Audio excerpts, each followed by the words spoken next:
Hello, everyone. Welcome back to Beyond the Scoreboard. And today we got a lot to talk about in the NBA world. Summer League just started. We've had a couple trades and a couple signings since the last episode. So we're just going to talk a lot about it. Today we're going to start off talking about my Sacramento Kings because they've been making some moves. And Darius Acuff made his Summer League debut a couple nights ago, which we will start off there. It was a little underwhelming. Now, he did still score 25 points, but he was very inconsistent. He shot 9 for 29 that game. So, of course, not a great start. It's still his first game, so I'm not like gonna be super critical of it. Like we saw last year, Con Kadipple could not hit a shot to save his life in preseason, and then he came out and he nearly won um rookie of the year because and he broke the 3-point record for rookies. So like it it is a learning curve a little bit. Obviously you like to see him a little bit more consistent, but I do like that he was aggressive. And 29 shots, he was aggressive. Um he had a lot of good looks. They weren't falling, which sometimes that's just what happens. And he started the game off rough. I believe he was like 3 for 14 in the first half. Went back to the locker room, changed his shoes, then came out, had a much better second half. Still not super consistent, but honestly, it was a solid first game for Darius Acuff. He didn't play in the second game against Golden State, but he did play in last night's game against the Milwaukee Bucks, in which he had 22 points on 7 for 19 shooting. Again, not super consistent, but he was 4 for 9 from the 3-point line. Um, just a solid game. He had a couple turnovers. Obviously, still going to be a learning curve. Acuff, he's still the guy. These first couple of games of just a little bit of inconsistency and not being super efficient is not something that I'm really worried about. Emmanuel Sharp, he looked really good in the first two games. He was consistent shooting wise. Alex Caravan hasn't been able to play yet. I'm not really sure why, honestly. Um, and then Jonathan Mobo, he's had some solid games in the summer league already so far. He's super active on the defensive end, very switchable all around. He comes from that Raptors system where they like 6'8" to 6'10" wings that can just guard 1 through 5, and he kind of fits in that mold. So I'd like to see what the rest of the summer league is going to look like for him. Isaiah Stevens also. I mean, he's probably not going to make the roster. I hope he stays in our um in our G League affiliation. But last year he played a couple games for us. He's had a pretty solid summer league so far as well. And then Nick Clifford, game one, hit that game winner at the very end. So I'm expecting a big summer league out of the games that Nick Clifford's gonna play. Um, he wasn't consistent last night. He was 3 for 9, 0 for 3 from the 3-point line. Finished with 8 points, 6 rebounds. Did have 2 steals. So like that he's active on the defensive end. Dylan Cardwell, he's been a monster in the 2 games that he's played in summer league.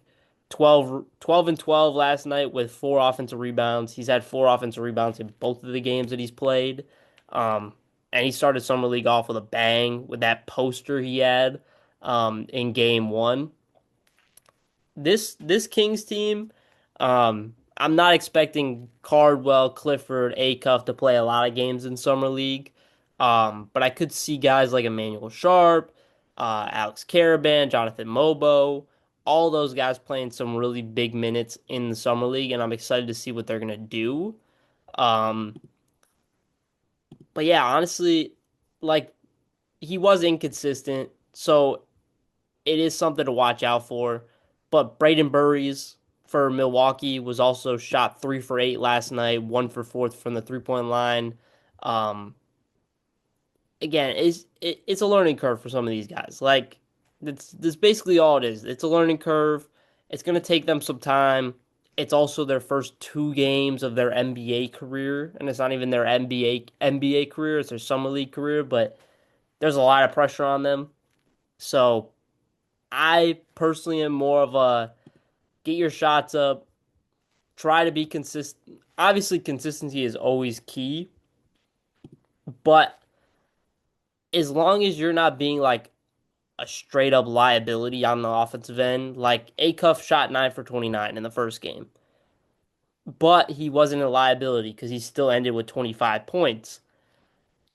I'm okay with that. Nick Clifford, 7 for 14, which I'm excited to see what this next season's going to hold for Nick Clifford. I think he could have a big summer league in the games he's going to play. Obviously, game one, he hit the big shot and he finished with 16 points, but game two, he was very inconsistent.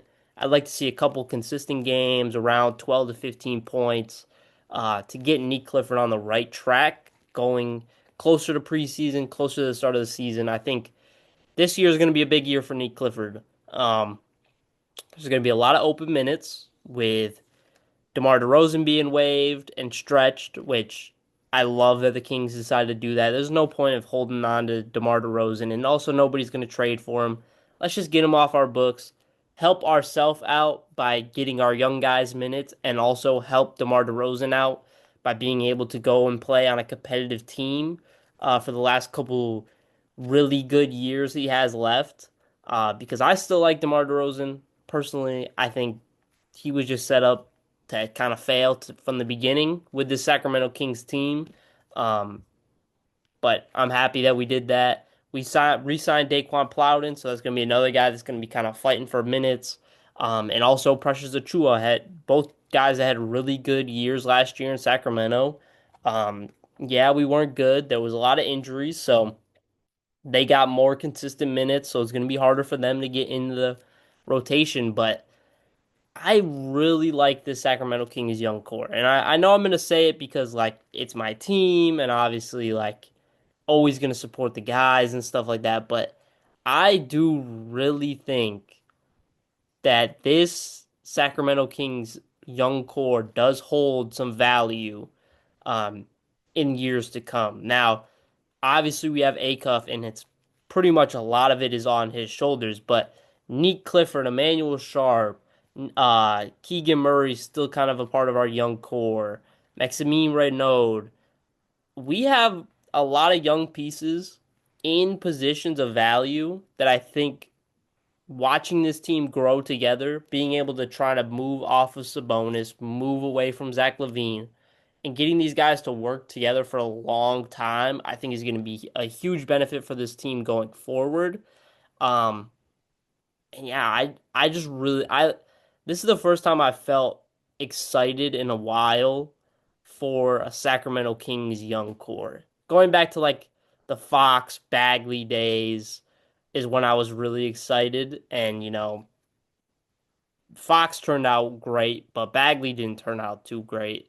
Um, so could be getting my hopes up for no reason, but Acuff inconsistent to start his summer league career, but honestly, not super worried about him. I mean, it's just gonna take some time, and that's the biggest thing with summer league is you take it with a grain of salt. That's the biggest thing. Um, Also in summer league, last night we saw the Grizzlies and the Jazz play. Boozer put up 18 points on 6 for 9 shooting, 4 for 5 from the 3-point line, but was outdueled by Darren Peterson, who went 8 for 15, 3 for 9 from the 3-point line, and had 25 points. Cody Williams also chipped in with 18 points for the Utah Jazz to take the victory over the Memphis Grizzlies. Cedric Howard did play, had nine, he went 9 for 21, finished with 23 points. He was the leading scorer for the Memphis Grizzlies last night. Javon Small also had 14 points. Yeah, I mean, I personally I still think I'm going to continue to say it. I believe that Darren Peterson should have been the first overall pick. I think he is the guy in the future of this NBA. One of the guys in the future of the NBA. AJ DeBonta has yet to make his summer league debut, but you know, summer league hasn't officially kicked off. This is just still the California Classic and also the Salt Lake City, um, whatever they call that. Um, I don't really remember what they call that, but Yeah, and then the Spurs, Terrace Reed Jr. had a pretty solid game, 12 points, 12 rebounds. Um, RJ Davis hooping, Jacoby Gillespie hooping for the San Antonio Spurs. Yeah, I haven't really watched a lot of Summer League other than the Kings, so I'm not going to speak too highly or too much on some of these teams. I'm excited to watch tonight, Hawks Grizzlies. I hope that um, Kingston Flemings and Cam Boozer plays tonight. If not, you know, probably won't turn it on to begin with. And then Thunder Jazz also up there. Hopefully Darren Peterson plays some more. I'd like to see what he's gonna do. Um, but yeah, right now, while we're waiting for the summer league to officially start, which I have to check when the summer league officially starts. It should be pretty soon. Vegas is July 9th to the 19th. So 2 more days, and then we will be finally seeing the 2026 Summer League, which everybody's going to be hooping at. Day one, let me just look at some of the teams we have going on. Spurs Hawks is game one, which should be pretty solid. Jaden Quaintance, Kingston Flemings, Terrace Reed Jr. Who else? Sacramento plays the Clippers, so Keaton Wagler versus Darius Acuff. That should be really solid. And then Peterson versus DeBonsa is on day one of the Summer League at 9 o'clock. So stay tuned for that. That'll be a super fun game to watch. The battle of the guys that could have been the first overall pick, both of them. Um, I still think, like I said, Peterson should have been first overall. I think that is a mini Kobe Bryant right there. Um, but we'll see. And now we're just going to move on to some things that have been going around in the NBA. Not much to talk about really with the Kings, just a couple signings, re-signings. DeMar DeRozan obviously getting waived, which I'm excited to see where he's going to go next. I know the Knicks was an area for him to land. The Heat were also an area for him to land because they're always connected to these old stars and they need to fill out their roster next to Giannis. So honestly, wherever Debo goes, I'm gonna root for him. I have nothing against DeMar DeRozan. I've liked him since his days in Toronto. I really liked him in San Antonio. That one year that they made the playoffs with him and LaMarcus Aldridge, and we first got word of Derek White. That was a really fun team. DeMar DeRozan was a hooper back then, obviously. Um, Not as good as Kawhi Leonard because Kawhi Leonard won the ring that year. It kind of took his team, but shout out DeMar DeRozan. Had a couple really solid years in Sacramento. Um, just not really much to show for it.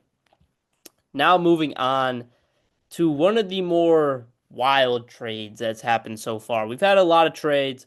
We had the LaMelo trade, we had the Giannis trade, we had the Julius Randle trade, but now Jaylen Brown has been traded to the Philadelphia 76ers for Paul George and two first round picks and then two second round picks as well.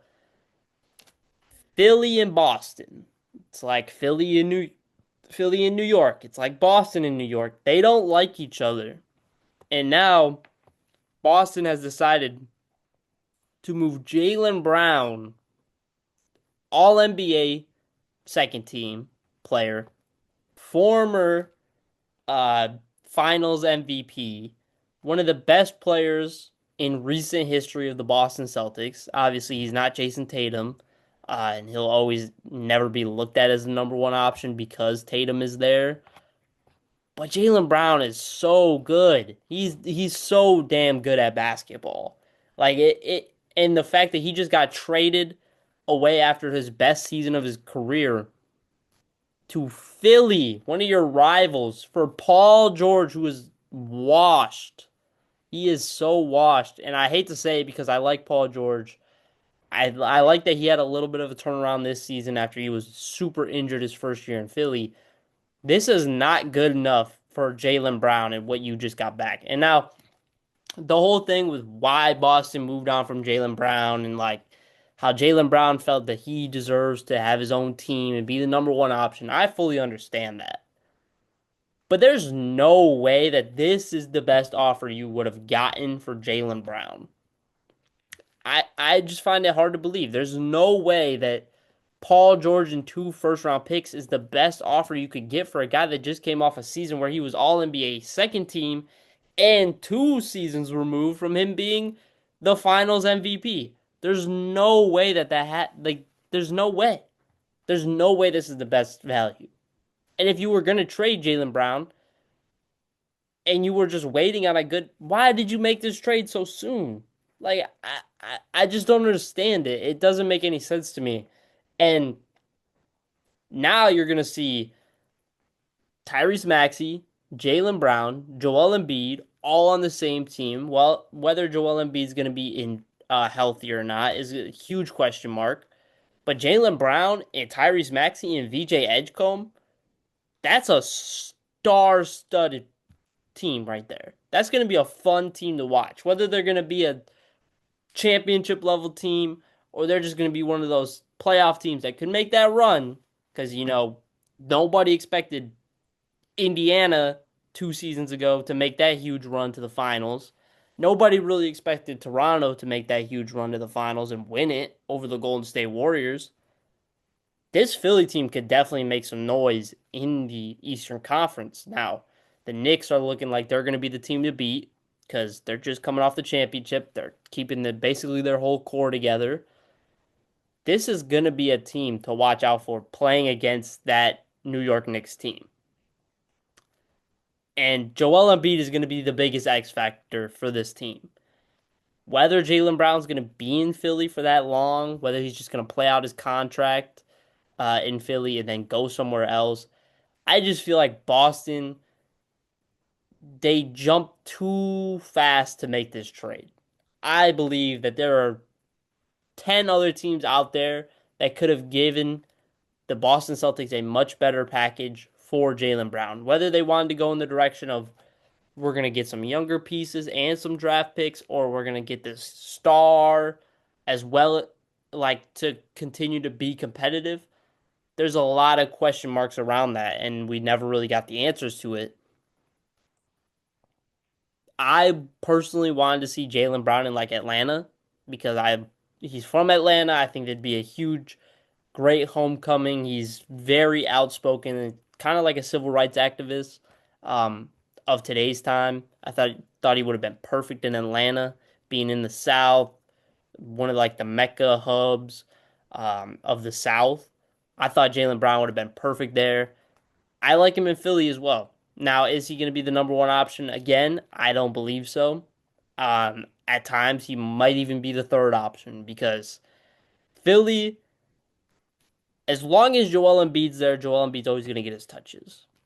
But also, as long as Tyrese Maxey is in Philly, he is their guy now. Tyrese Maxey is the guy in Philly, and now Jaylen Brown's got to step in, be that number 3 option. Or some nights he might even be the number 4 option if VJ has it going. But also some nights Jaylen Brown might be able to jump up and be that number 1 option or the number 2 option. So this 76ers team has a lot of options on how they're going to go, how they're going to play this offense. They have scorers at every level, scorers at every position. They have slashers, they have fast-paced guys, slower-paced guys. This is going to be a really fun Philly team to watch next year. Definitely can make a run, uh, but I wouldn't technically put them as like my number one.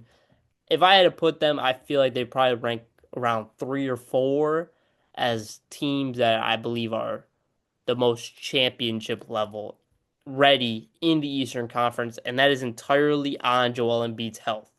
If he can show us that he can go through the playoffs and be healthy, that could be number 1. Because Joel Embiid healthy, there's there's almost nobody in the NBA that can stop him. You could slow him down. You could slow him down, but then you also got Tyrese Maxey out there. You also got Jaylen Brown out there. You got VJ now.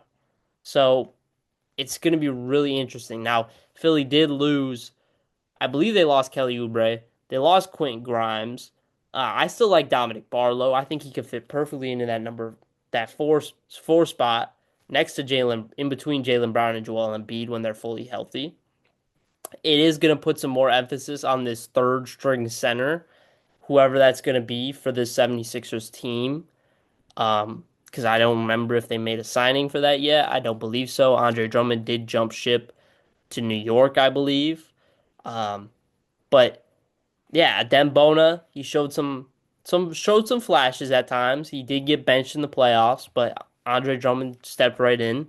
So it's going to be big for this Sixers team to get a competent playoff ready center at that three spot for them, or third string center for them, because if Joel Embiid goes down, I don't fully trust a Dembona to come in and be that starter. Um, he plays with a lot of energy, and I think that's more of a backup role. I think that's more of a bench position. At the starting center position, you need a more sturdy, trusted guy. Um, but we'll see. Honestly, I like that Philly made that move. They've definitely, in my opinion, fleeced Boston. But Brad Stevens, he does some of his magic, and this trade might look crazy in a couple years for Boston. But you never know. Now moving on to some smaller news, Marvin Bagley has agreed to a one-year deal with the Denver Nuggets. Marvin Bagley, the last couple years, has secretly had some pretty solid seasons. He's been injured at times, but he's had some really good years in Dallas, in Memphis, in Washington. So I'm happy to see that Marvin Bagley continues to keep getting the job. I think it could be good for Denver to have him because he plays a little bit different than some of the backup centers that they've been pushing out there in the last couple of years. He's very different than Jonas Valanciunas, who is a back to the basket kind of a bruiser down low. That's not Marvin Bagley's game. He's going to catch some lobs. He's going to play in the post a little bit. He's very skilled. Um, so I'm excited to see what Marvin Bagley's going to do with Denver. I think that's a really good signing for them. Whether he's a third string center, whether he's the backup center, whether he plays some nights, doesn't play other nights, it'll be very interesting to see what is going to happen with him. Next up, moving on to the Anthony Simons has agreed to sign a 2-year deal with the Philadelphia 76ers. They get another scorer. I like Anthony Simons coming off the bench for this team, giving them a spark off the bench, alongside LeBaron Philon, having both those guys off the bench, just playing with some speed, some athleticism, scoring ability. I think that's really good for this 76ers team.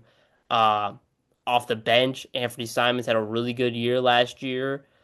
So we'll see what comes with him again this coming year in Philly. Tyus Jones has agreed to sign a 1-year deal to return to the Denver Nuggets. Tyus Jones, again, still one of those sure-handed guys off the bench. Doesn't turn the ball over a lot. Not super flashy. He's not going to win you a game. He's not going to lose you a game. It's the biggest compliment that you could give a guy like Tyus Jones is he's such a smart player, such a just careful NBA player that he will continue to get a job until something changes in that. So shout out Tyus Jones, Denver, getting a pretty solid bench going right now.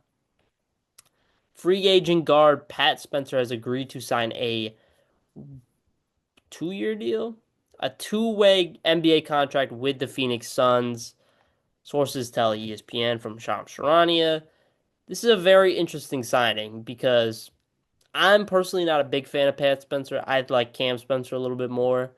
Um, but two-way contract. He might play some games for Phoenix. He might not. He might play all of his games uh, in the G League. But I don't know. This isn't a big move for me. They got Colin Gillespie, who I think is just a better guard than Pat Spencer. So he's kind of that third string. What's gonna happen when if there's an injury or something, he can step in. The Houston Rockets finalized a 5-year deal worth $81.5 million to re-sign Tari Eason. Tari Eason finally gets his bag. Tari Eason's still a very good NBA player. Had kind of a down year in my eyes, and he wasn't very good in the postseason. But he is very switchable on the defensive end. He has the ability to be a very good scorer in the NBA, a solid 3 and D guy. Um, so I like him getting this bag. 5 years, 81.5 million. Let me just see what that turns out to like per year. That's really not too much. 81.5 divided by 5, 16.3 million a year. So that's very solid for a guy like Tari Eason, who 25 years old, fourth, fifth season in the NBA, having a really couple great years. Did miss a lot of time due to a lower leg injury, which probably did lower his bag a little bit. But shout out to him for getting that done.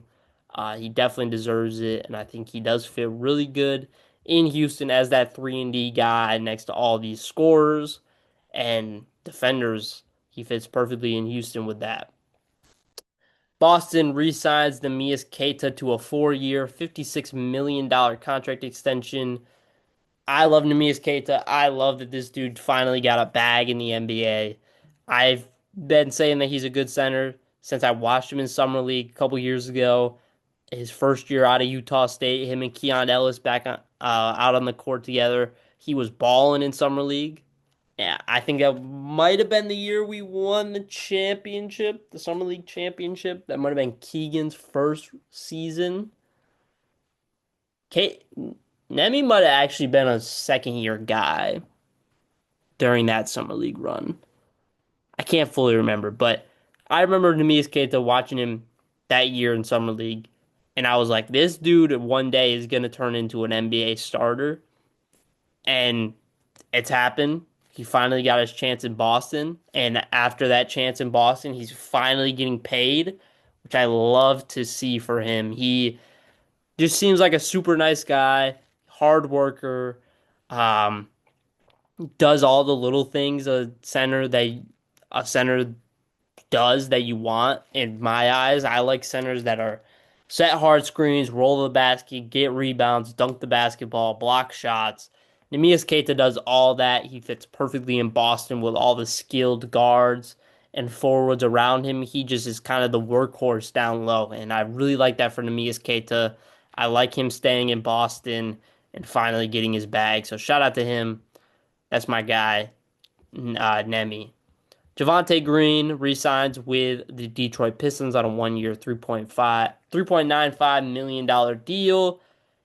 Javonte Green fits perfectly in that Detroit culture, 3 and D. Last year he shot 38% on 3-point shots, played all 82 games, so you know what you're getting from him. You're never really expecting big scoring from Javonte Green. You're expecting some timely shots, um, for him to knock down his shots whenever he needs to. Um, and then also just play excellent defense, come in, play with a lot of energy off the bench. Like that he re-signed with Detroit. I think that's a perfect fit for him. Run it back in Detroit and see what's going to happen next. Next up, the Houston Rockets trade Dorian Finney-Smith to the Charlotte Hornets. They're just trying to get off, or they're getting off the Finney-Smith contract. Sorry, um, they had to give up draft capital as well, so that the Rockets had roster flexibility after signing Marcus Smart and Bogdan Bogdanovic. I think it's very smart for the Hornets to bring out second round picks, get Dorian Finney-Smith, and then also honestly he could probably crack into the rotation for them. He did have a very poor season in Houston. He did miss a lot of time with injury. So maybe the Lakers were right. Um, Last offseason, because there was that whole thing of them telling people that he was injured and then he wasn't injured. What his camp was trying to say. Then Houston ended up giving him the bag. Um, but I like the move for Houston getting off the contract, and I like the move for the Hornets. take a shot on Dorian Finney-Smith. Well, we also get some draft capital. So shout out to him. Next up, the Lakers trade DeAndre Ayton to the Washington Wizards for Jaden Hardy and two second-round picks. This is a very interesting trade because the Lakers then went on and made some other moves, filling in with like Walker Kessler and um, who else did they re-signed Austin Reeves. They added Walker Kessler. But moving on from DeAndre and losing Jackson Hayes as well, it feels like it was quite interesting to see that they so quickly um moved on from Ayton. Now I know he's very like, I don't know what to think about him kind of a guy, but you know, I think this is a good fit for him in Washington. He's going to be coming off the bench, and Washington didn't have to give up anything. He's still like DeAndre. We all give DeAndre Ayton so much. He's still only 27. He still has a lot of time left in the NBA. He's a former first overall pick. He was one of the best players in college basketball. His 1 year at Arizona, and he's had some monster years. And if he could replicate some of that, play with some energy off the bench with this Washington Wizards team, which we continue to say that every time that DeAndre Ayton is on a team, and he continues to not show that. This honestly is probably his last run. If he can't show that he's willing to play with some energy, willing to play with some fight, this could so easily be his last chance in the NBA because teams are just not going to be willing to take a risk on him again because yes, he has the build to be one of the best centers in the NBA. Yes, he has all the intangibles. Yes, he has the skill. He has no work ethic and he doesn't play with the energy that a lot of teams want from big men. And if you're not going to be the starter on a team, you got to play with some energy off the bench. There's not a lot of centers in the NBA that come off the bench and don't play with energy. DeAndre Ayton hasn't showed that. So he needs to get in the gym this summer and focus on working on his energy, working on doing the small things that teams are looking at as these are the big things that win us games. Offensive rebounding, getting some shots, getting some block shots, setting hard screens. Ayton could do all those things. He just needs to tap into that mentally, and he just hasn't done that yet in his career.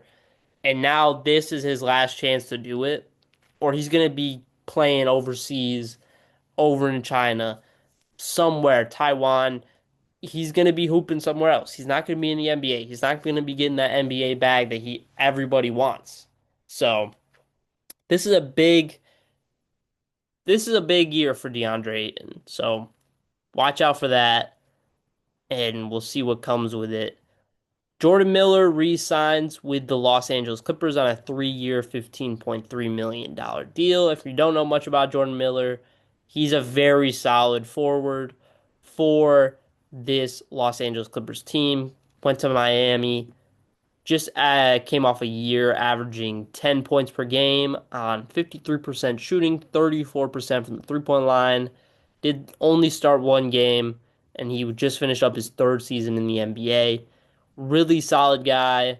I think the money that they just paid him is definitely about right. What was it? 3 years, 15 million, about 5 million a year. That makes entirely sense for a guy that's coming off his third year, um, and had a pretty solid year at that. And he's still kind of young, fits with this core that the Clippers are moving towards after trading away Kawhi Leonard. The Knicks signed Andre Drummond to a 1 year, $3.9 million contract. Andre Drummond, I think he fills that Mitchell Robinson void that was left after Mitchell Robinson went to Boston, which I still find to be the craziest thing that Mitchell Robinson could have done. Mitchell Robinson being the longest tenured Knick, finally wins the ring, and then jumps ship to Boston the year after they win the ring. It feels crazy, but Andre Drummond, we know him as one of the greatest offensive rebounders and just rebounders in general we've seen in the last 2 decades, most likely. He knows all about Madison Square Garden, being a Big East guy, UConn guy. He knows all about hooping in the Garden, hooping in the Mecca. So he gets back there. He's got some unfinished business in there. So shout out Andre Drummond. I think this is a great signing for the Knicks. Um, and a guy that I think kind of ring chasing, but also he's going to be able to come off the bench and play with a lot of energy, give you the rebounds that Mitchell Robinson gives you, and you don't have to worry about the hack and Mitch because, you know, Andre Drummond's not great at shooting free throws, but he's not as bad as Mitchell Robinson.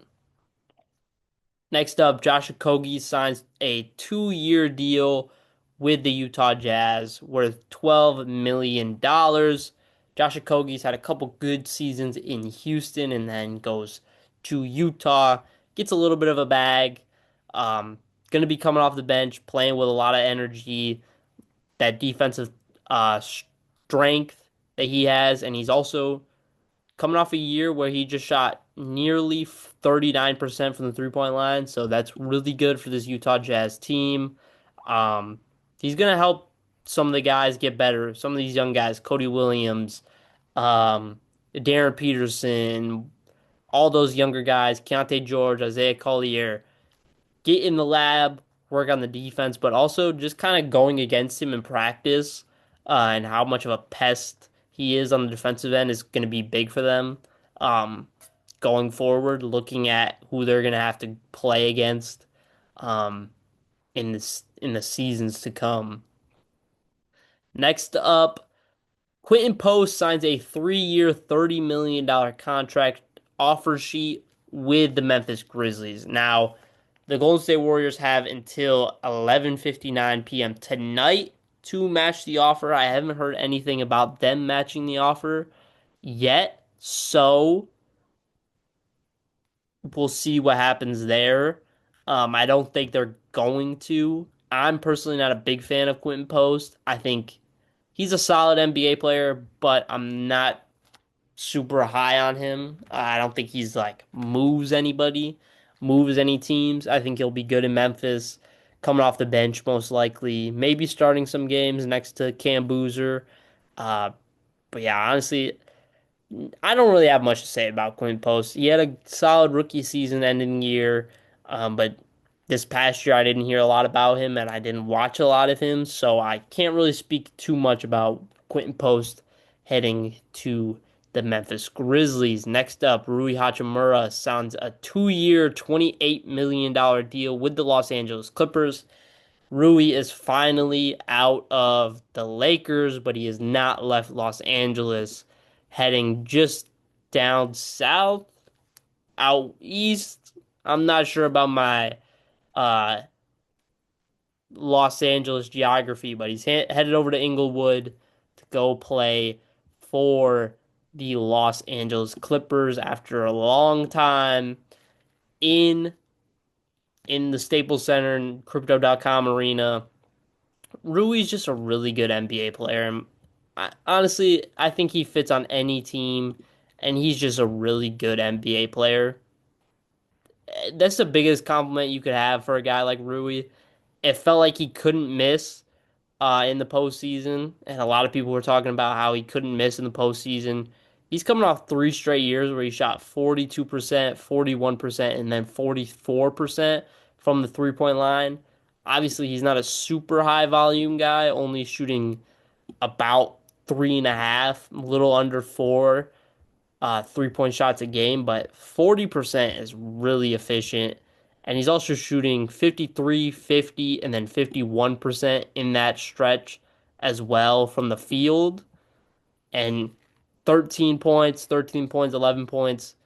He's been a consistent double digit scorer other than his first year in Los Angeles, um, where he only played 33 games because he was traded there mid-season. So even that year, he's still averaged um, double digit points, adding up his Washington stats as well. So shout out to Rui getting a bag in Los Angeles, getting a bag, staying in Los Angeles, doesn't gotta move, doesn't gotta buy a new home, just stays in Los Angeles, just moves to a different team. Love that for Rui. The Sacramento Kings waived DeMar DeRozan. Obviously, I've spoken about that a little bit more. I've already spoken about that. Um, we have the Kings have until the end of August to stretch the amount that we owe him over 3 seasons. So we're finally below the luxury tax apron, which is huge for this Kings team. Was the whole reason why we made that move in general. So shout out Debo.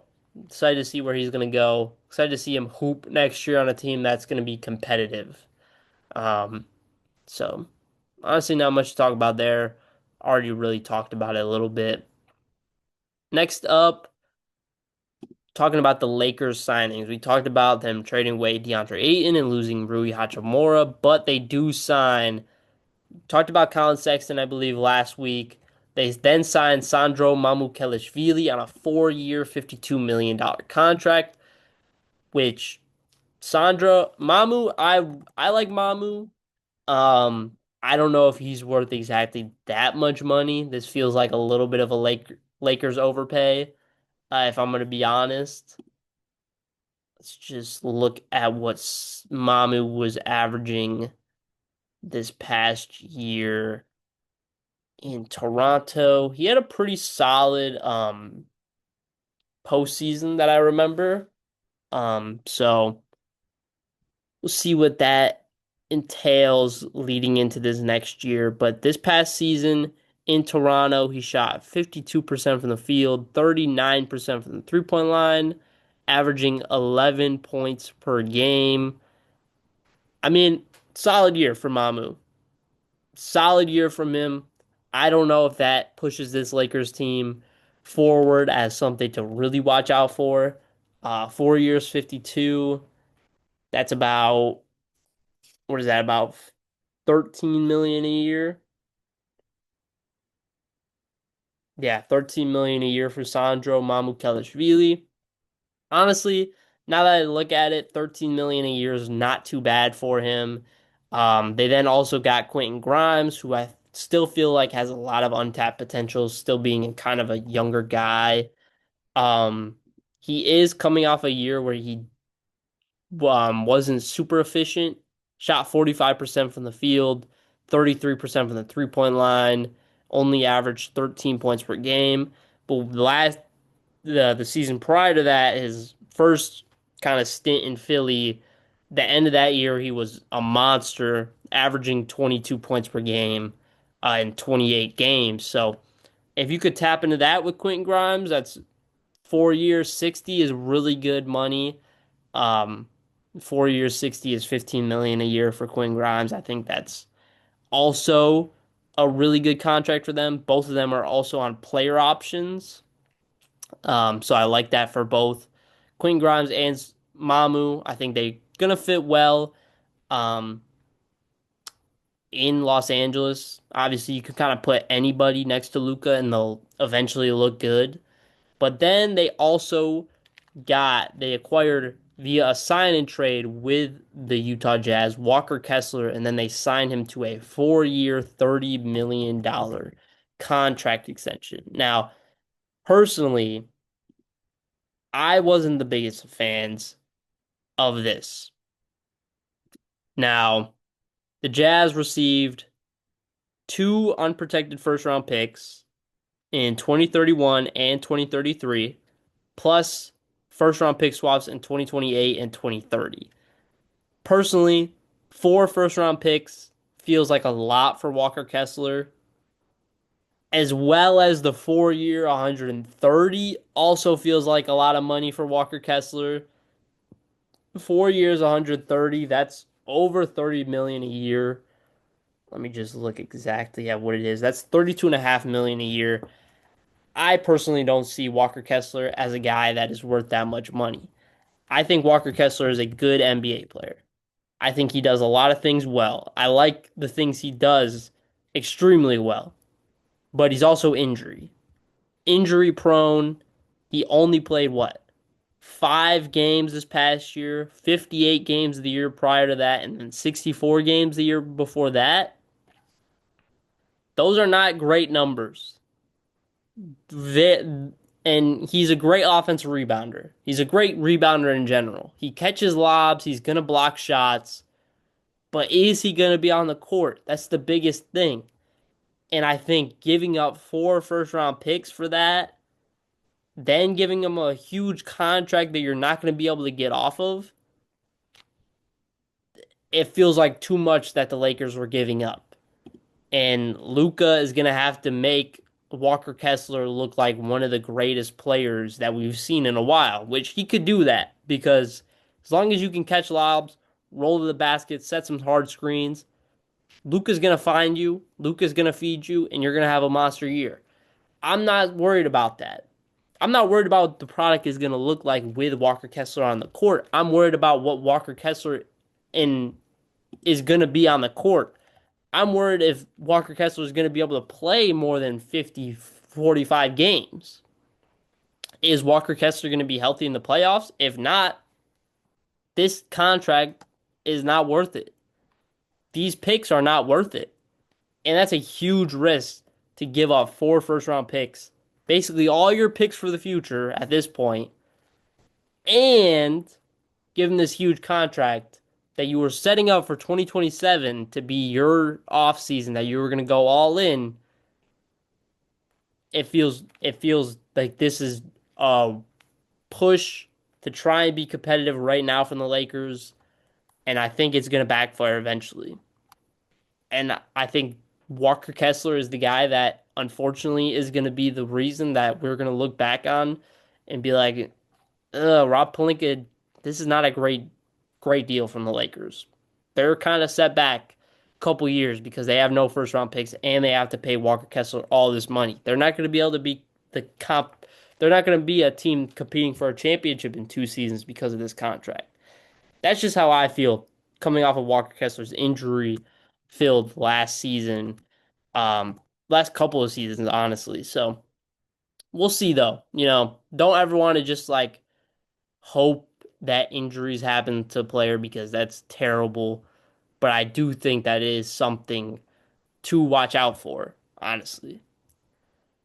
Next up, um, DeMar or not DeMar DeRozan. Donovan Mitchell has agreed on a 4-year, $273 million contract extension with the Cleveland Cavaliers. I personally thought he was going to move on. I thought he was going to ask out of Cleveland this summer, but that money started coming, that money started talking, and he's staying, which, you know, this is kind of setting up for maybe a LeBron reunion in Cleveland. And now he's got Harden, he's got Donovan Mitchell, you got LeBron, then you get Evan Mobley and Jared Allen. That's a really strong starting lineup right there. In a starting lineup that LeBron doesn't have to do a lot. Does not have to do a lot. So we will see what happens with that going forward with this Cleveland team. It feels like a lot of money, but when you're a guy like Donovan Mitchell's level, you deserve that much money. Some other smaller news. Tobias Harris has signed a 2-year, $31 million contract extension, or not contract extension, contract with the San Antonio Spurs. I think this is a huge get for the San Antonio Spurs. We just saw what he did last year in Detroit. I'm kind of sad that he's leaving Detroit because I thought Tobias fit perfectly in with that culture, being the vet, helping these young guys out. But now he gets to go to a team that was just in the finals, comes up short, and they need a lot of either secondary scoring, knockdown 3-point shooting, off the bench scoring, wherever they're gonna put Tobias Harris. I think he's gonna fit perfectly. I think he might just be a better version of Keldon Johnson, honestly. and a more skilled version. So we'll see what happens with Tobias in San Antonio, but I do like that pickup for them. Kelly Oubre signed a 2-year, $17 million deal with the Indiana Pacers. I like that for the Pacers, getting back in the swing of things, signing players to help out with this team coming back next year. I think it's going to be big for them. Kelly Oubre could come off the bench or start wherever you want. Kelly Oubre, he solid 3-point shooter, 3-and-D guy, really good defender at times. So shout out to Kelly Oubre for getting a little bit of a bag and going to the Indiana Pacers. John Collins signed a 3-year, $51 million deal with the Detroit Pistons. I like that pickup for the Detroit Pistons. John Collins, lob threat. It's going to fit perfectly with Cade Cunningham, whether Jalen Duren's going to stay there or because that whole thing is going on. So we'll see what happens there. And then also has become kind of a knockdown 3-point shooter at times. So big pick up for the Detroit Pistons. The Chicago Bulls signed Norman Powell to a 2-year, $45 million deal. I was not personally the biggest fan of this signing. I wanted to see Norman Powell go back to Miami. I think he's gonna would have fit perfectly next to Giannis and Bam and Andrew Wiggins. But he decides to go get his bag, 2 years, 45 million. You can't be upset with a guy for going and getting his bag. Shout out Norman Powell.